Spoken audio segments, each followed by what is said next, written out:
Anthony Adebayo. We off the record. With you there, but if you're a coach, do you take that chance? Yes. You can reach us at the Off the Record Show at gmail.com. Anthony Adebayo and the most accurate sports coverage. Scotty B's Fantasy 5. We're different from any other sport. His sophomore year. Comes back and says, you know what? And your boy, Scotty B.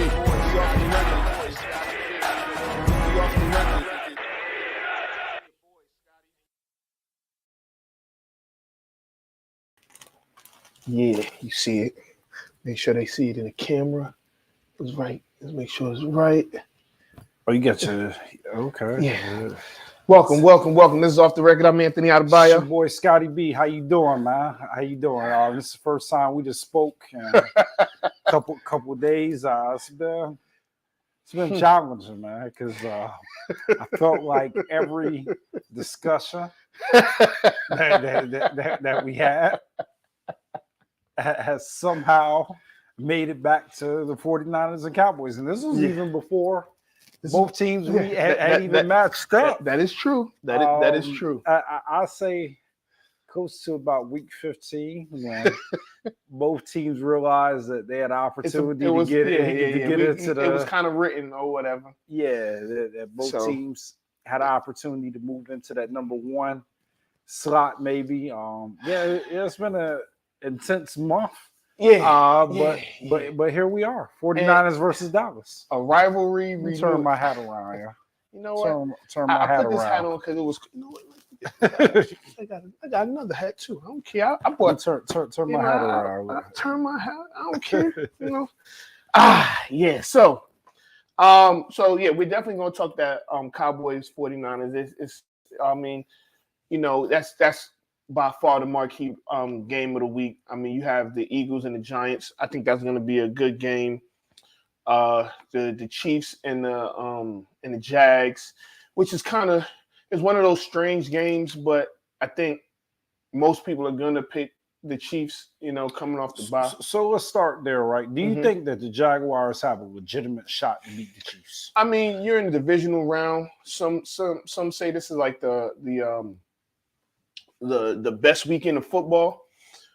So you definitely have a chance. Like I don't think that there's any one of the last eight teams that don't have a chance. You know, I think that that they can't get down how they got down against the Chargers, and we're gonna get into that because I think that Justin Herbert doesn't get enough of the blame. But I do think the Jags have a shot. Do I think they're going to win? Absolutely not. So I guess the question that I've been waiting to ask you is, did the Jaguars win that game or did the Chargers choke? Because when you're up 27, 27, 27, it is kind of hard. And I mean, the first half that Trevor Lawrence was having, I mean, most teams get blown out and don't come back. Yeah, shout out to him for keeping his composure. Just listening to him after the game, he said, you know, he had put everything behind him and, you know, he wanted to keep his confidence high. I think most of us thought that Brandon Staley was going to get fired after that game. It's one of the epic collapse. I mean, it's pretty bad. It was crazy. Yeah. But with that being said, did the Chargers choke or the Jaguars win? I think it was the Jags winning. I think it was a little bit of both. Okay. Right. I think some of the play calling. Yeah. I think for the Chargers to be up by so much in the second half and not running the ball as much as they should have, I think that plays a part in it. But as a quarterback, you got to find ways to get first downs. You got to find ways to put. You only scored 3 points.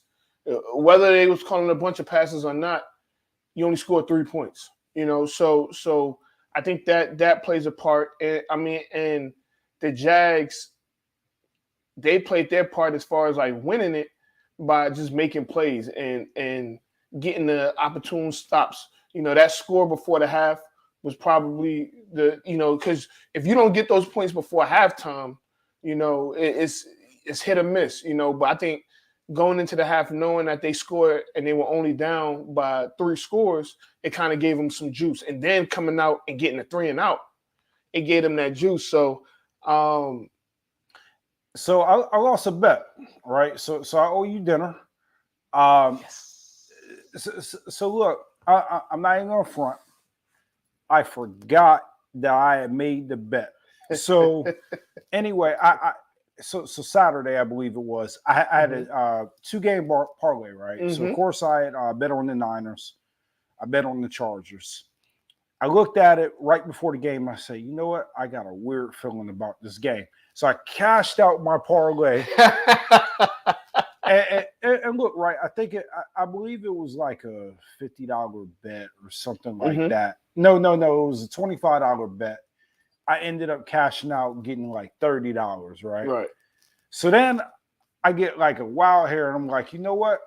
I'm going to put my money on the Jacks just because I like the odds, right? So Right. I put in a boost, put my money on the Jacks. Mm-hmm.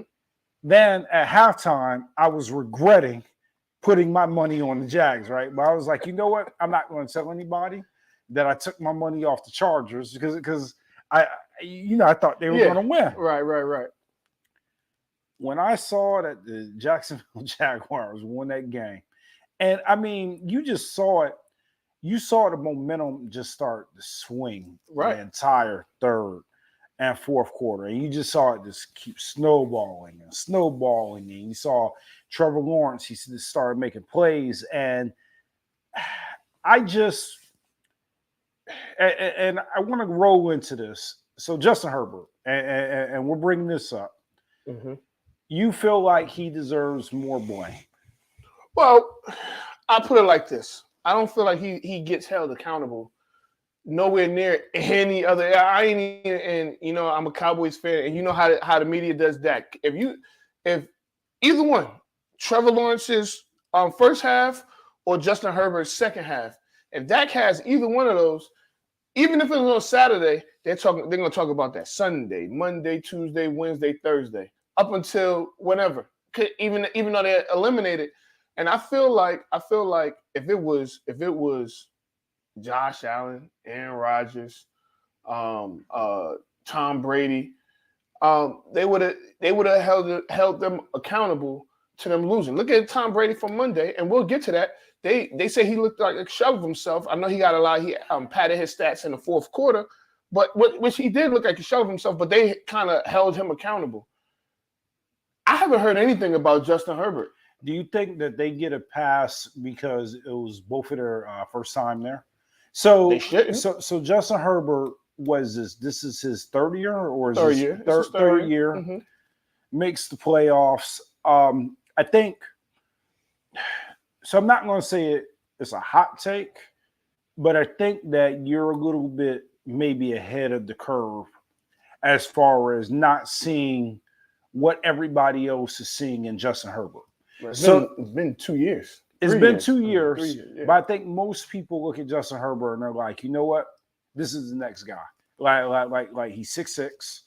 I mean, he's got the physique of a quarterback, right? He's got the strong arm. Mm-hmm. He's got all the tools. Mm-hmm. He can make all the throws. He's got a pretty good team. So you think like, you know what? This guy, he probably, had he not had that bad year, his senior year, or was that his junior year? It was his senior year. His junior year, he balled out. Yeah. I mean, his senior year, he was all right, too. The team wasn't that great. Right. But what did they do? They blamed the coach. Every time something goes bad around Justin Herbert, they blame the coach. Eventually, they got to stop blaming the coach. If you're that guy, you got to lift guys up. So, and we're going to get to Dak, right? Mm-hmm.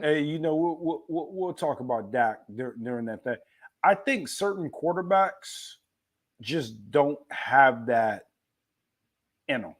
Like they're the guy as far as they've got all the tools, they can make all the throws, but they have to be coached to victories. I'll give you a prime example. Matt Ryan. No. I'm dead serious, right? Mm-hmm. Matt Ryan, as good as he was, mm-hmm. he wasn't necessarily going to go out there and win you playoff games. Right. He had that one good run where he was able to make it to the Super Bowl. Right. And I think he had another season where he lost to the 49ers. Mm-hmm. I believe that was the NFC championship, the year that went to the Super Bowl, yeah, I believe. Right. Yep. Other than that, if you go back and you really look at Matt Ryan's like playoff performance, it just really was like non-existent. But most people, and I'm starting to compare Justin Herbert to Matt Ryan because I see the same type of, not necessarily skill set, but the same way, like Matt Ryan to me always got a pass. Really? To me, you never really heard about Matt Ryan not being able to get it done. And Matt Ryan always had decent teams when he was in Atlanta. He had pretty good receivers. He had arguably the best one. best tight end that Gonzalez. Yeah, I mean, but Gonzalez, he's a top 5 tight end in NFL history. Yeah, but he was on the back end of his career. But you pair that with Julio Jones, you pair that with Roddy White. I'm not disagreeing there. He had all the tools to where you look back on those teams and you would say, why didn't Matt Ryan get it done?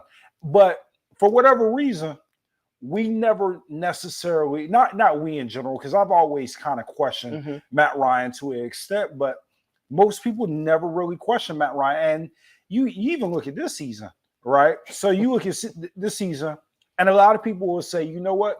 He's on his last leg, right?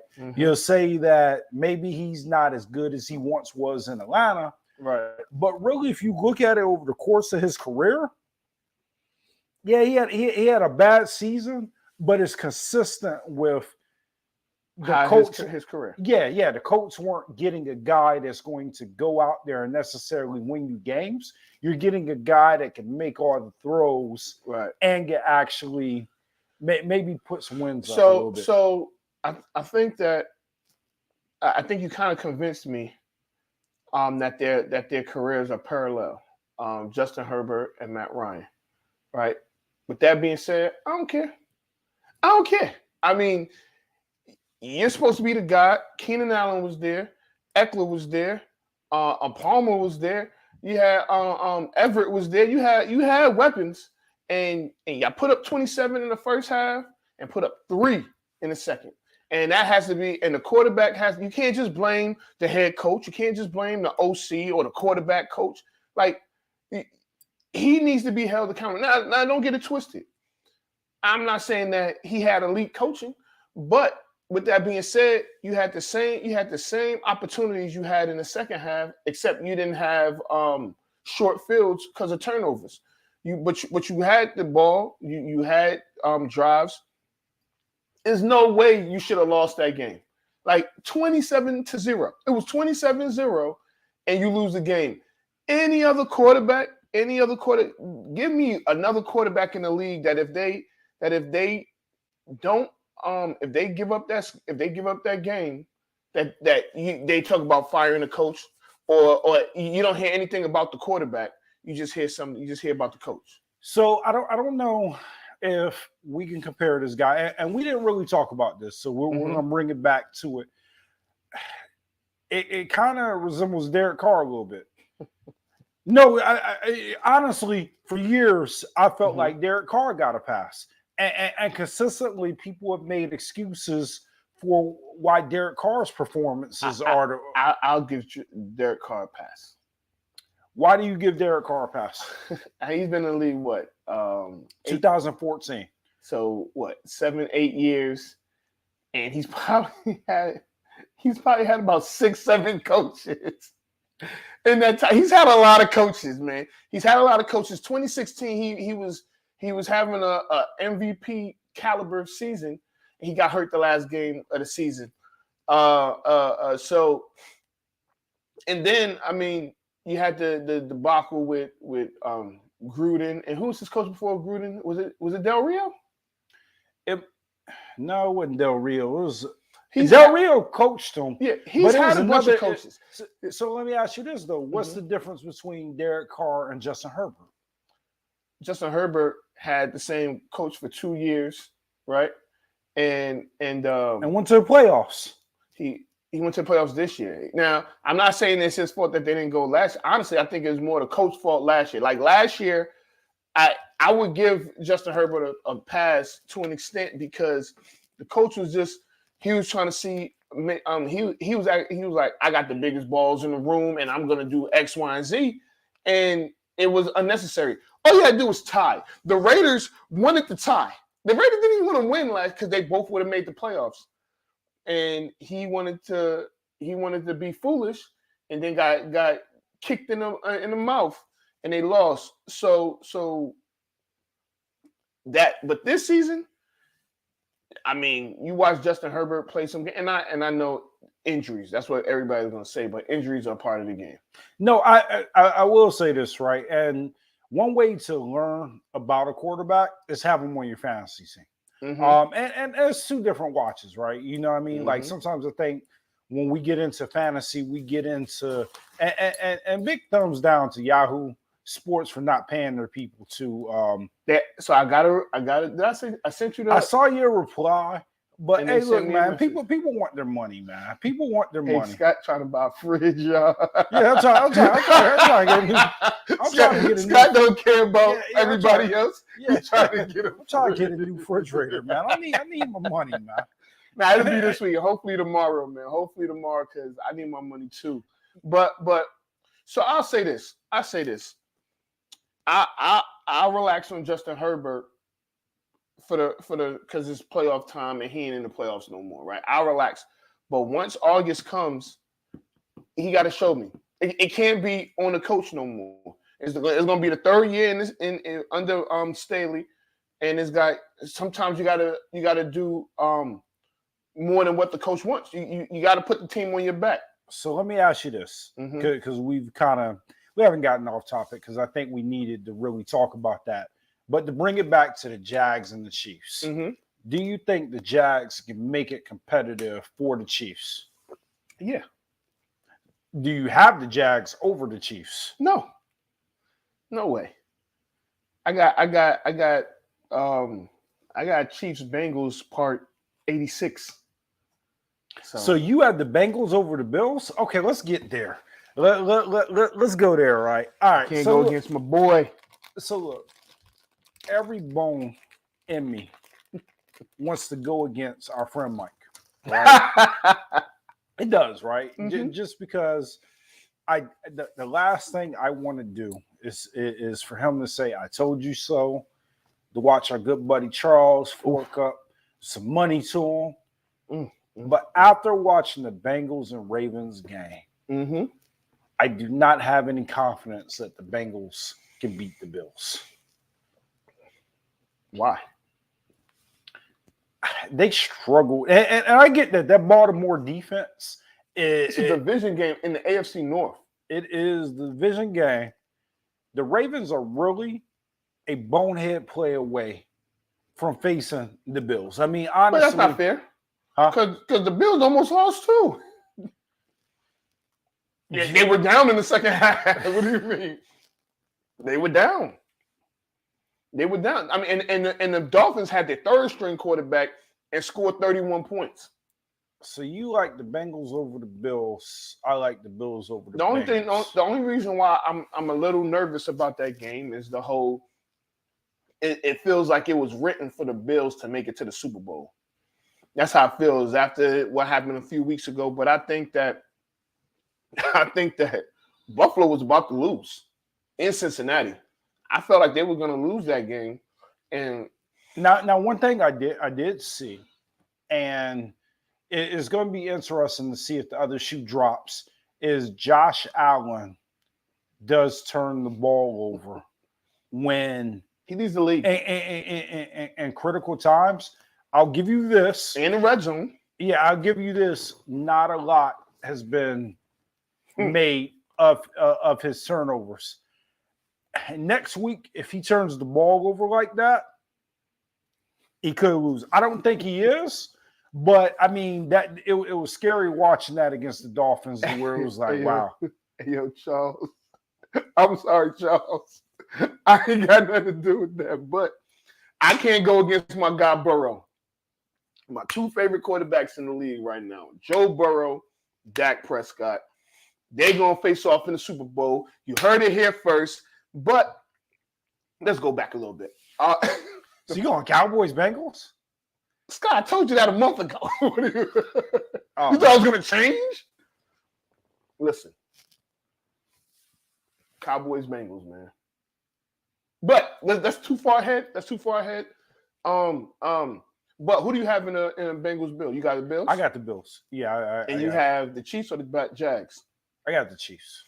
So now let me ask you this. Bills. So do you have that game being close?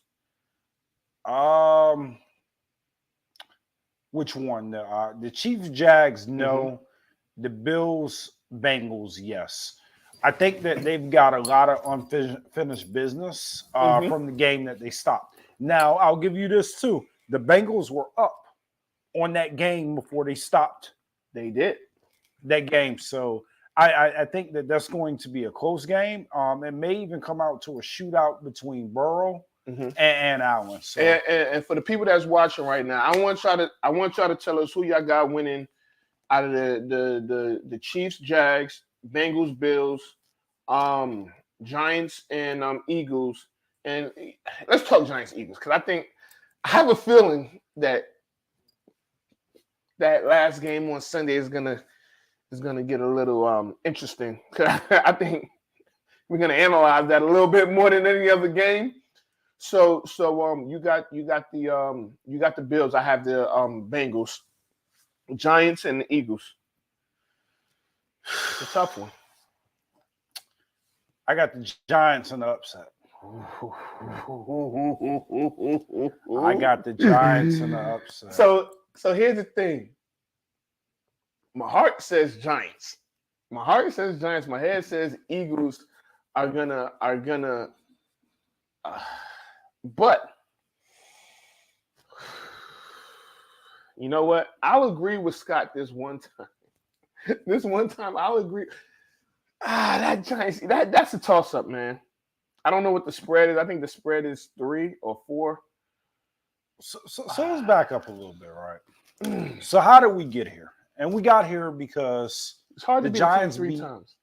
Minnesota. They did beat Minnesota. Kirk Cousins, my good buddy Kirk Cousins. Does he return to Minnesota? Like what would you do? Like, do you keep him? Do you pay him? Do you extend him? Yeah. I definitely keep. I mean, what you gonna get better? You can't get better. You're not gonna get Aaron Rodgers because I wouldn't pay Aaron Rodgers. Brady is just Kirk Cousins is a better option than Brady right now. I mean, who you gonna get? I don't know who you get, but if I'm the Vikings, and it's going to be interesting to see what the Vikings do because they've got a lot of decisions to make, right? So, Justin Jefferson has some decisions to make, and it's all going to be contingent on how they restructure that roster. You look at Adam Thielen, you look at Hendricks, you look at Kirk Cousins, whether or not he's going to be there. I mean, it's going to get real interesting based off of what the Vikings do. I personally look at Kirk Cousins to where if you're talking about an underachieving quarterback, his picture should be right there in the dictionary. God. I mean, look, we talked Matt Ryan, we talked Derek Carr, and we saw and we talked Justin Herbert, but Kirk Cousins. That game wasn't right there. That game wasn't on Kirk Cousins, man. That game wasn't on. Their defense couldn't stop nothing. Their defense, Kirk Cousins has got to be one of the biggest frauds in the NFL. Their defense are the biggest frauds, man. Kirk Cousins is robbing teams without a ski mask. He is just showing up and saying, looky here.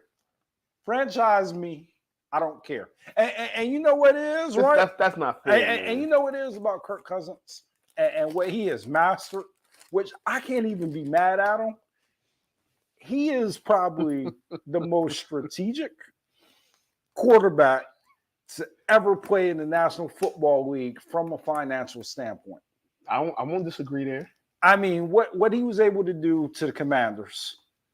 But he had them right. Mm-hmm. And what you're telling me, and you're right? Mm-hmm. What better option if you're Minnesota do you have? Right? So you gotta you have to extend them because there's nobody better. And you're gonna have to pay him top dollar to keep him.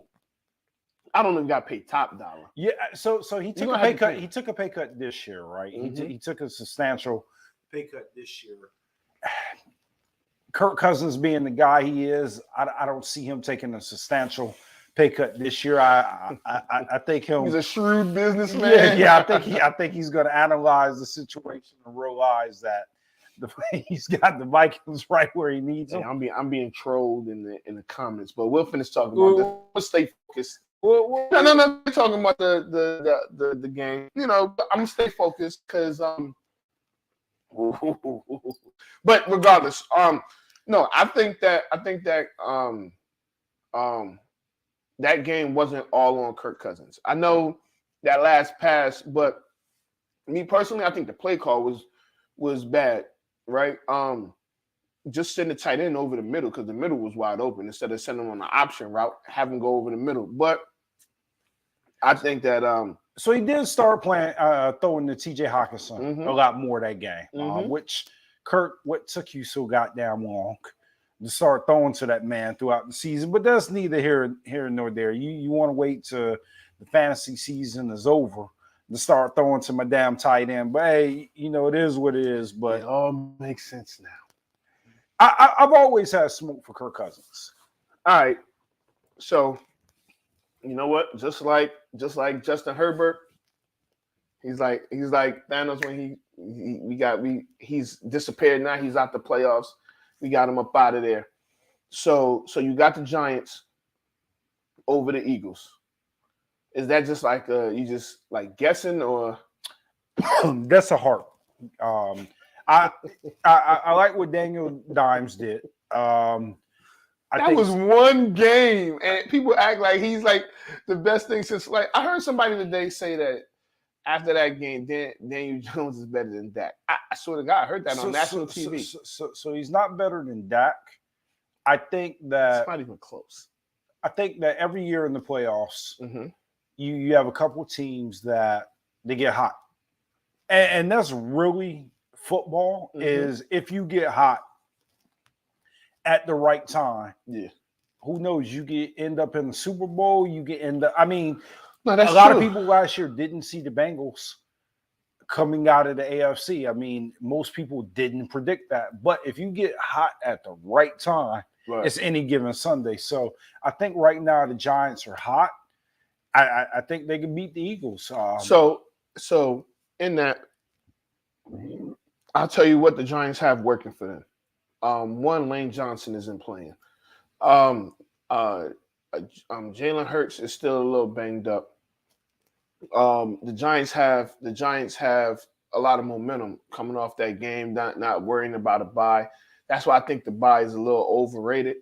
And they have some good D linemen that could wreck a game. Thibodeau could wreck a game.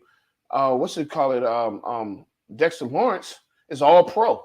So he's probably, if he's not the best interior right now, that's left in the playoffs, he's one of the best. I think that that gives them an opportunity. Daniel Jones can't turn the ball over, but I have a feeling that he will.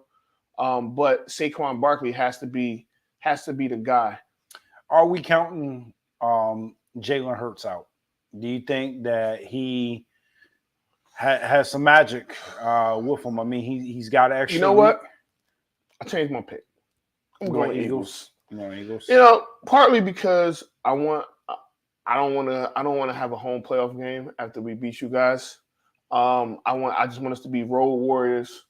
Um, and if we win and the Giants win, that means we have a home playoff game. So that's why I'm at.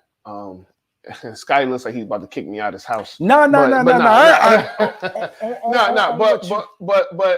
So you said it right. I think that Jalen Hurts is going to be fine. And we've seen them at full strength, or to an extent, full strength against the Giants, right? While the Giants were still at full strength. Now, a Giants fan to come back and say,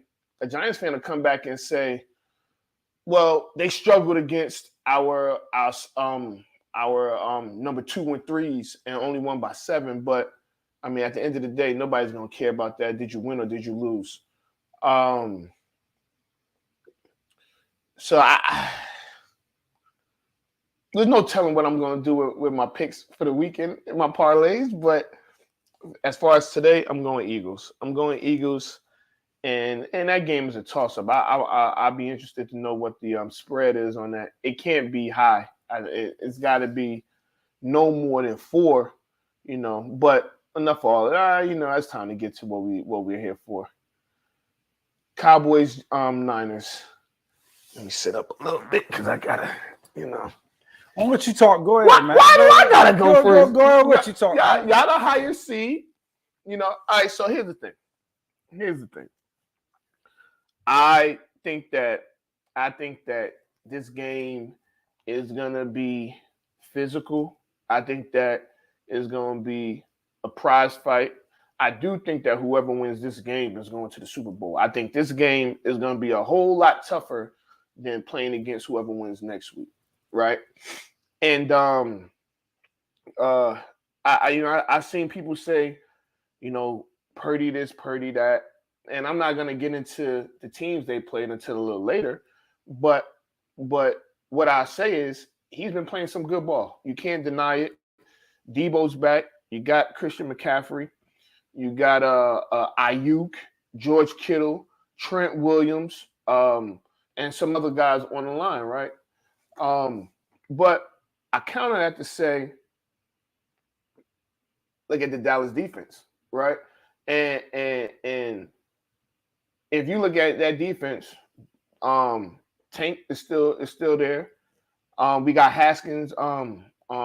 Haskins back that he was brought there to take care of the run, and before he got injured, that's what he was doing. You got Micah Parsons, you got Trayvon Diggs, Jaron Kearse, Wilson. So here's the thing. I think both defenses are good. I think the 49ers. They have the number 1 defense for a reason. It means nothing in this game. It means nothing because they haven't played an offense as explosive as the Cowboys offense. So I'm going to disagree with that. I think that the Cowboys, if you look at the Tampa game, right? Mm-hmm. I think most people that saw that game saw the Cowboys team and say, you know what? That's the first time this season, or maybe a couple more times. I'd say no, it wasn't. Maybe a couple more times, but it's the only time that I can remember to where they dominated the game from the beginning to the end in all facets. Now, I will say this. If that Cowboys team shows up, that showed up in Tampa, we got a ball game.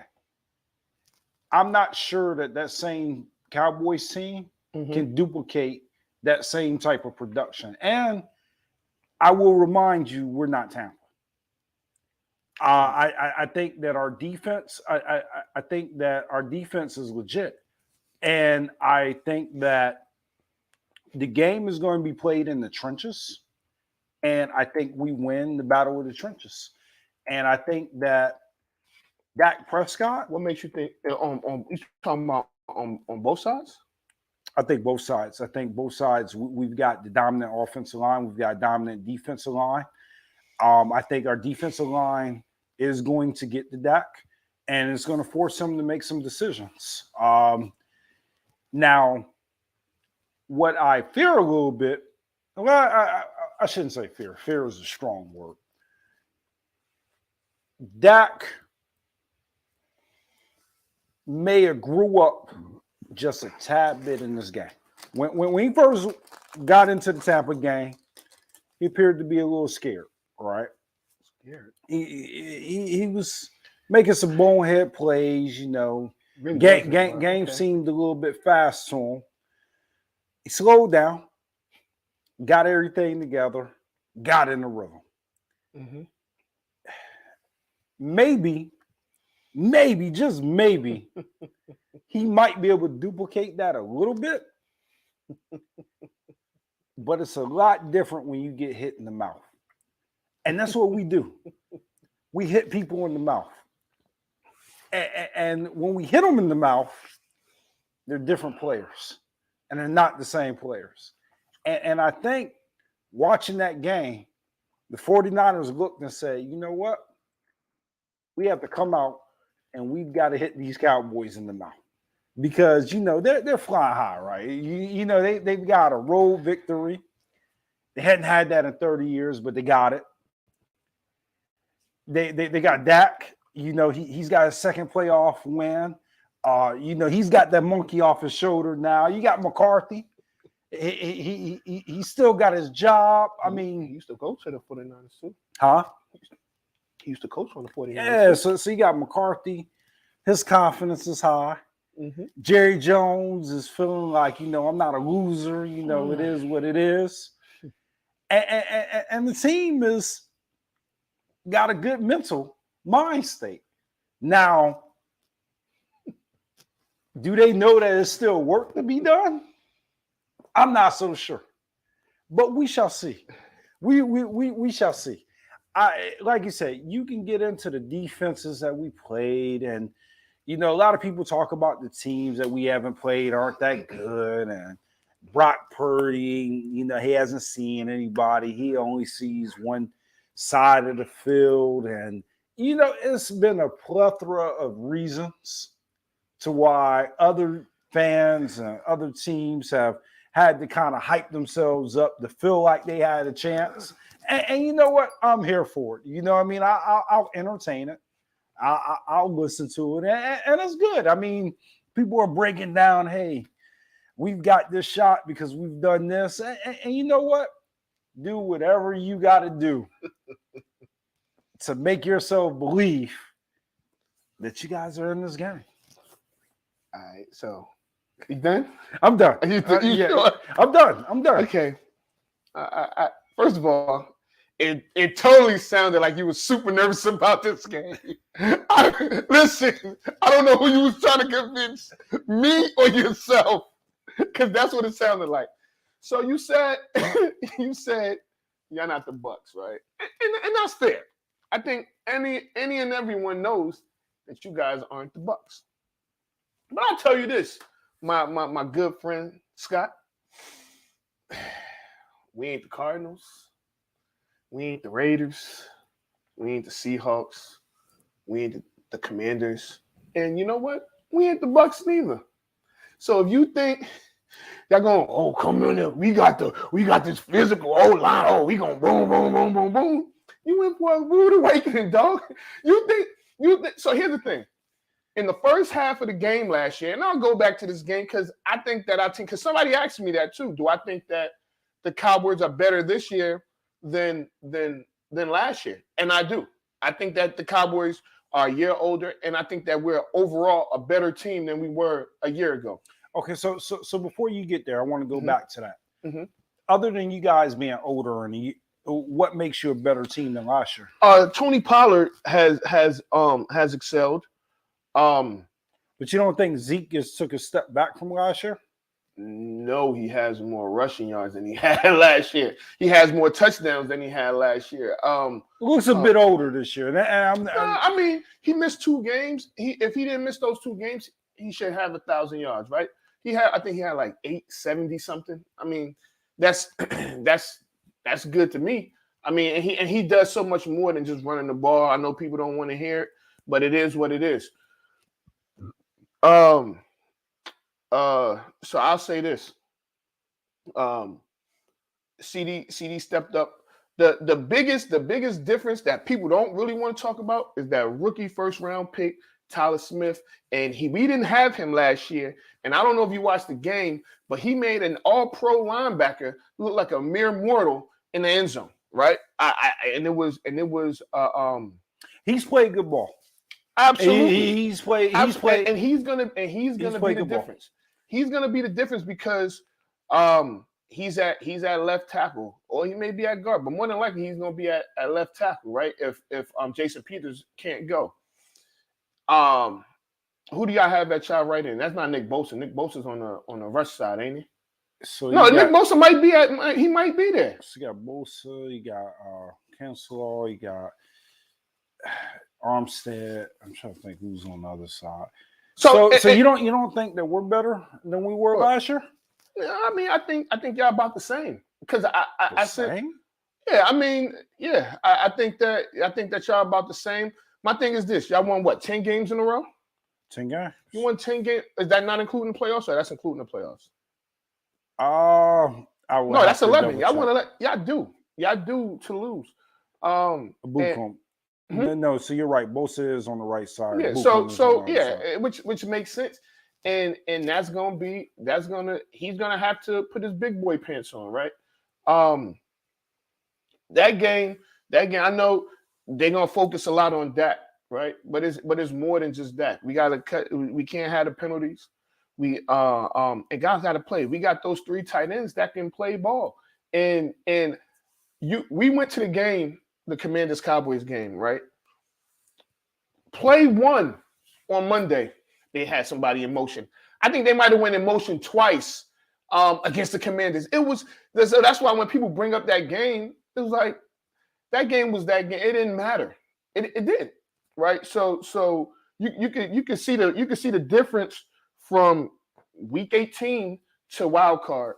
And what I saw was a team that knew their identity. They knew what they wanted to do, and they pretty much on that field did every and anything that they wanted to do. So this is what I think the difference is going to be between both teams, because we talk about both of them. So you guys have a legitimate defense, right? Yeah, I mean, it's safe to say, like, if it's not the number 2 defense, it's up there. It's a top 5 defense, right? I think the difference in this game is going to be the offense. It's going to be whether or not, because as prolific as you say your offense is, I feel like our offense is prolific, just with all the weapons that we have. And I feel like that Brock Purdy is playing, I mean, just lights out football, but a lot of that has to do with coaching. And I feel like that Kyle Shanahan is going to make some adjustments. Now, Dan Snyder, I mean, not Dan Snyder, Dan Quinn. Dan Snyder's about the 17, but whatever. But Dan Quinn and Kyle Shanahan, they know each other. That's going to be the difference in the game is who can stop who, right? Because like you said, you guys got a prolific offense. If Dak, for whatever reason, carries in how he was playing in Tampa, we got our hands full of stopping that. Now, the question is can we keep up with whatever you guys do? I think we can keep up, but I don't see us necessarily shutting you down.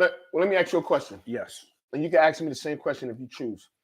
What do you think is, offensively or defensively, what do you think the 49ers' biggest weakness is? Because I can tell you what I think it is. Secondary. Exactly. And if you just give Dak some time, let's not act like Dak can't throw the deep ball. We saw what happened, and it could have just been an anomaly. But DK Metcalf was destroying them. But that's been all year. It's been a different receiver that's been destroying us all year.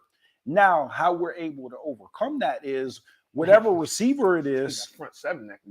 Whatever receiver it is, they're going to get their numbers right. But eventually, like you said, that front 7, they wear on teams. Eventually, they get to you.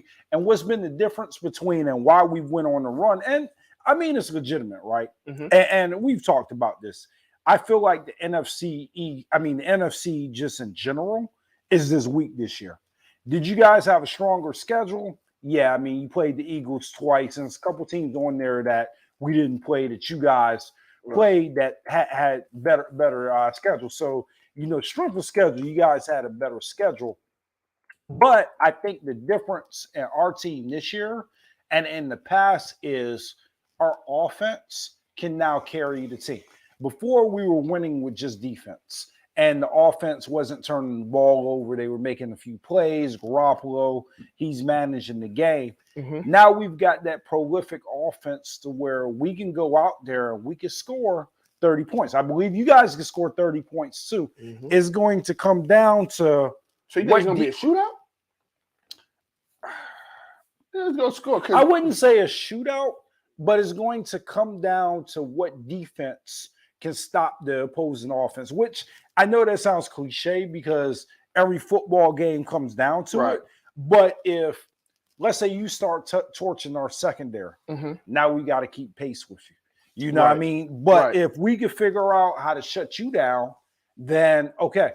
If you guys, for some reason, let's say Brock Purdy goes out there and he folds and he doesn't have a good game and Dak is hot, we're in trouble. You know what I mean? So that it is really going to be a tell of which offense gets hot and is able to. So here's the thing. I think that Purdy hasn't had a rookie moment yet, right? And you don't want to have it. I would rather have it in the regular season than the postseason. Again, he hasn't played a defense as good as ours. Like, I mean, we could be as honest as we want to be. He hasn't played a defense like the Cowboys defense. He hasn't had to run from somebody like Micah Parsons because Micah Parsons is gonna. It don't matter like Trent Williams or not. Micah Parsons is gonna be in the backfield. It's inevitable. But I think that, to me personally, I feel like Purdy is gonna throw multiple picks. Now, how many? Whether it's 2, whether it's 3, I think that, and that's the one thing that he hasn't done because of coaching. So you're right. He hasn't had that rookie moment, right? But Kyle Shanahan is putting him in the positions to where he hasn't had to have that rookie moment. Right. Now, like you said, you got Micah Parsons, right? So most people, other than the guy for Cleveland, Myles Garrett. Nick Bosa. You got Nick Bosa, and you got Mike Those Parsons. Are the best 3. Yeah, those are the best 3, yeah. Right? So you arguably could be the defensive player of the year on the other side of football. Oh, yeah, he's going to create havoc. There's no way around that. Right. But what I think a lot of teams have underestimated and what's helped us is Brock Purdy's ability to run. Yeah. His ability to run and all the options that he's had. I mean, because if you look at it, right, and if you go back and you look at every single game, and it's going to be interesting, right, because it is a different defense. So you got to see how it fares up against a top-tier defense. Right. But Brock Purdy has been throwing to wide open people. The lanes have been open. That is everything. True. To me, that's all by design. Shanahan, so it's going to be interesting. Absolutely, but if there's anybody that knows Shanahan is and that's where you're going to get into a dogfight. Right now, since the Kansas City game, we have not been challenged, and that's going to come down to who wants it more, right? Right. And I mean, it's sad to say. I mean, and you said it. The team that wins this game is going to the Super Bowl. Yeah, they're going to and it's not going to be, I know we joked a little bit, but it's not going to be easy for either team to really just run through the other team. I mean, it's going to come down to who wants it a little bit more. I know you're going to stay with your guys. I want to stay with my guys, but it really is going to come down to, does Dak Prescott go out there and say, you know what? I hate these guys for what they did to me last year. I figured it out this year. I'm going to go out there and do it. Or does my guys just say, you know what? We're the best team in the NFC. We're the favorites. we need to go out there and get it done. And really, honestly, now it's kind of flipped, right? Mm-hmm. We're the favorites. Yeah, that's how it was. Yeah. On paper. Yep. And I mean, even my opinion and popular opinion, we should have no problems winning this game. Now, when you're the other team and you're going in there, and now that pressure of because nobody really outside of Dallas fans thinks that you guys can win this game. Most people have you guys losing. So now what makes me nervous is all that pressure of, hey, can they get it done? Can they win a playoff game? Now it's like, okay, so Dak went out there, he won a road game. Mike McCarthy's not coaching for his job. We're rolling into a game that we should lose. Do you play your best football there? So hopefully, like I said, I'm praying to God that Kyle Shanahan looked at that game and say, you know, and the rest of the 49ers, and I'm speaking to all my 49ers and say, you know what? Here's his prayer, y'all. Don't take this team lightly. Go in there. The fans, they're not going to listen to you because here's why. Because they are so confident. Y'all won all these games so easily. So we just going to come in here and we just going to roll over the Cowboys and we going to beat them up. See what? I don't think most. I think honest. Most fans feel like most 49er fans that I've spoken to feel like that this is our year to at least get to the Super Bowl.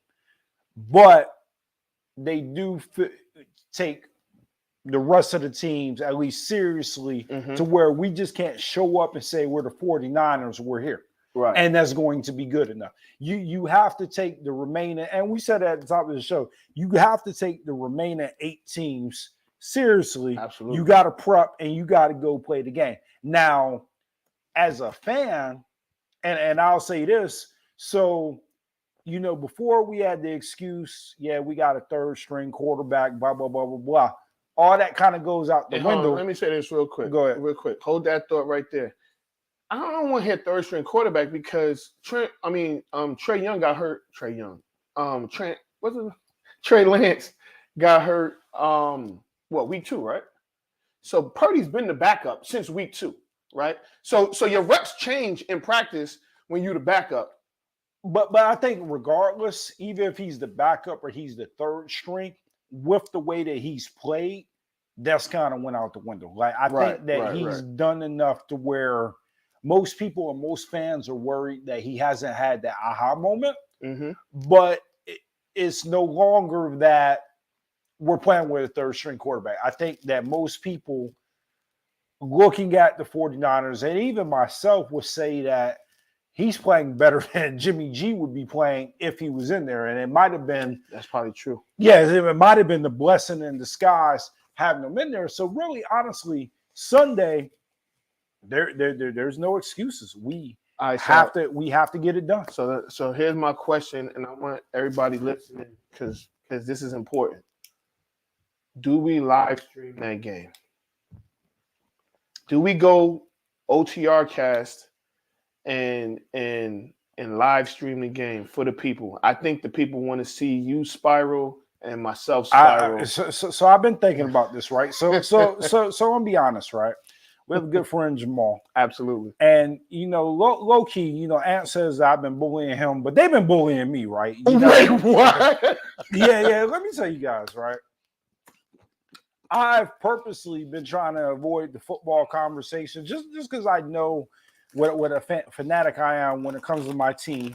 And these guys, for whatever reason, decided to call me on three-way. I mean, they've caught me multiple times, and you know, they normally like it's right before I'm about to go to the gym. I've already had a long day, but like these guys, man, they'll call and they'll throw these stats out there at me, and they'll tell me my team is overrated and tell me just a whole bunch of stuff. So you know, with that, you know, I told Jamal, and I mean, I'm not ashamed to say it, that it was not possible for us to be in the same room because it probably would end our friendship, and that I don't want to be in the same room as him because I don't know what I'm liable to do. You know what I mean? I don't know if we lose, I'm liable to try to fight him, or I really don't know because for those moments that we was on the phone, I was ready to fight through the phone. So I was like, you know what? I don't want to be in the same room with you. And really, honestly, man, for the good of our friendship, win, lose, or draw, I don't want to hear from you for at least 24 fucking hours. No, text me, don't call me, don't do shit. And I'll extend the same courtesy to you. I don't want to hear that shit. Yeah, so I just yesterday calmed down enough to where I was like, you know what, maybe I can watch the game. Let me tell you something. I've known Scott over 20 years. And 49ers have played the Cowboys a bunch of times since then. Since I've known this man since 1999, the 49ers and Cowboys have played a ton. It ain't never been as real as it is right now. It's never been this. I'm telling y'all that I haven't spoken until I got here today. I haven't spoken to Scotty all day. I haven't. I didn't want to hear from him. I didn't want to talk to him. And I'm gonna tell y'all what he told me the other day. This is where all the bullying came from. I want to say this was the 49ers played on Saturday. Cowboys played on Sunday. He told me. He said, "You keep my team name out your mouth, and I do the same, and we can just keep it like that." And I said, "Oh my God." You know, and so it is what it is. I think that I'm with whatever. It don't matter. No, I think we should. I think we should live stream it. I think most people want to see us live streaming, and we can go from there. But it's gonna be interesting. I do think the winner is going to the Super Bowl. Do we make a bet? It's up to you. I've put some money aside. Yo, everybody has been blowing me up as far as wanting to bet me. I told everybody I would take all bets, but so Jeremiah said no drinks involved. I don't know if we could watch a game without drinking. Oh no. We gonna watch the game with drinking. But you know what? He is right. We just if we get into a fight, we'll just agree to still do the show.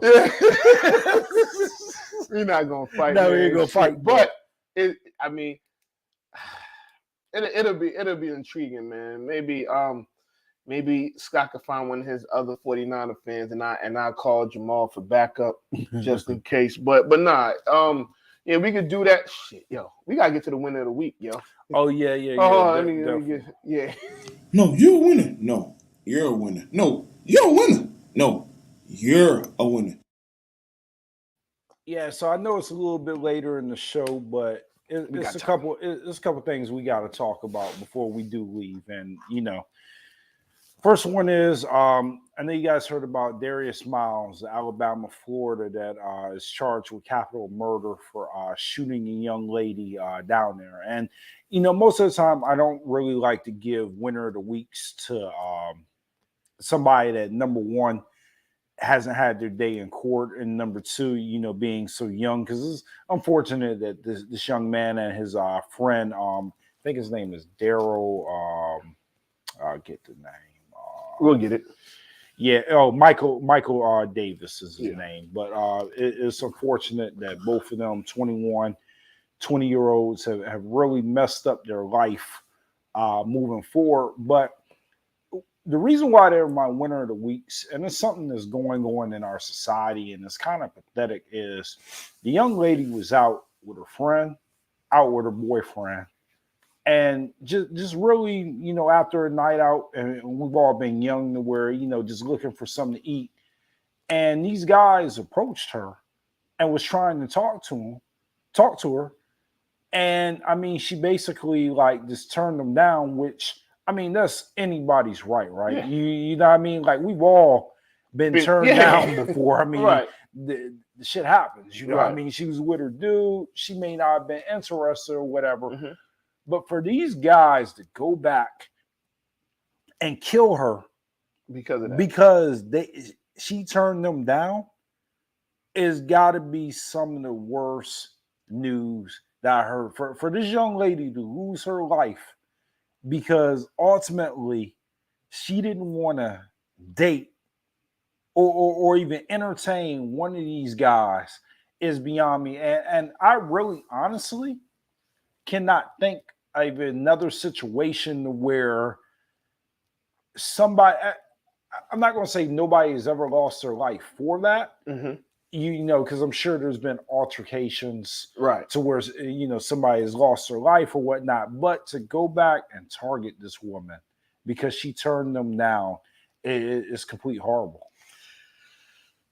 Yeah. So this one was tough, right? Because especially if you have, and I have a daughter in college, right? So it's like, man, come on, dog. And you think about it, and I know that they said that, well, he said that it was his gun, but he didn't, but the other dude shot.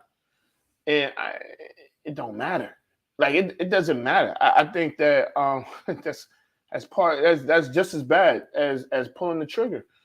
And I think that, you know, somebody that does that, one, you're weak minded. You're not mentally tough. Not really sure how you play sports, right? Because there's a certain level of like mental toughness you got to have, especially to play like college sports. But like you gotta be disciplined, and you have to have a different sort of like mental toughness. So he was a reserve, so he wasn't like a starter, but he played. You know, it's not like he didn't get on the court. And I don't know if it was he felt like, well, I play ball, so you should be you should talk to me anyway. And honestly, if you want to be real, she probably didn't want to holler at them because she was with her dude, right? And who's to say that if he wasn't there that she would, that you know what I'm saying? You never know. Yeah. Like, but no matter what, it don't make you it don't give you the right to take somebody's life because they turned you down. Like that is the and the bad part is, or the even worse part is, like, now both of their lives are ruined. That young lady lost her life, and now all three families' lives have changed forever. Not only that, she was a mother. She was a a mother of mother. a 5-year-old. I mean, that they still haven't told, you know, the Right. 5-year-old what's going on, just because, you know, the timing and stuff. So it's a sad situation all the way around. But the really, I didn't realize the details until about yesterday when they kind of came out and they said what exactly it was about. And not to say that makes it better or makes it worse, because I mean, people still did lose their lives, Right. but it's just kind of like, you got to be shitting me, like, really over That, this? yeah, that's Like, that's crazy. Like, what? That's crazy. Like, we have to do better. And I don't know. So and this is unfortunate, but I don't know if he had both parents in his life, right? Because I personally think that plays a part. if you don't have you know, a father figure in your life, like, to teach you, like, yo, girls are gonna turn you down, but you know, you toughen up, and you go, because there's many girls, it's plenty fish in the sea. That's the old saying, there's plenty fish in the sea. And you know, it's unfortunate. Yeah, it's not much you can say, because it's like so what I think it boils down to is decision making. Mm-hmm. And I think, like, sometimes, and I don't know if alcohol or drugs or anything like that was involved in it, but I think sometimes what I'm noticing, and maybe it's because we're getting a little bit older and we're evaluating just life in a different lens. Right. You know, a lot of these young people, they're just not thinking about how one wrong decision could turn your life upside down. And maybe neither one of them had the intent on killing her. Maybe, you know, they were firing in the car to scare them or to do something like that. And you don't play that. Well, one of them got hit. because the dude shot back. Yeah, the dude shot back or whatever, which that is what it is too, but it's just decisions, man. You make one wrong decision and it could definitely impact the outcome of your life. We look at another situation before we get out of here, and we didn't really get to talk about it, but Dana White and the domestic violence that occurred on New Year's Eve. And I don't know if anybody's heard this because it wasn't covered that much, but not the way it should have been. Not the way that it should have been. Dana White, president of UFC, he's down in Mexico for New Year's Eve. He's with his wife, and alcohol is involved or whatnot, and she hits him, and then he smacks her back, and it was just like one of them situations to where I personally felt like if Dana White was a minority, people would be calling for his position. Absolutely. They would be calling for him to resign. They would be calling for him to have some sort of punishment. And he would have been called to the carpet to answer these questions. Now, a lot of this, and I'll let you speak on this a little bit more, has to do with some of his relationships that he has with ESPN that this hasn't went as covered. But what are your thoughts? So I think we all can agree that if he was black, the UFC probably ESPN would have suspended the contract, or they would have just completely terminated the contract, no matter how many millions it brings in. And at the end of the day, the one thing you can't do is hit your wife, right? No matter if she hits you, you walk away. And we was taught that from the beginning. If a woman hits you, walk away. That's what it is. Right. He not only did he smack her once, he went back again, and I think a third time until he caught himself. And he gave some half-ass apology, which to me, I didn't care about. It didn't. It was just like, okay. Me personally, I feel like he should be disciplined. Whether that's I don't know what you can do to him because he runs it. Can you get him to not run the UFC, or do you suspend him, or does he get? But that's like an owner of an NFL team getting suspended. It doesn't do anything. One, he's still making money. Like if an athlete gets suspended, they're without pay. They're not getting paid. So how do you affect that?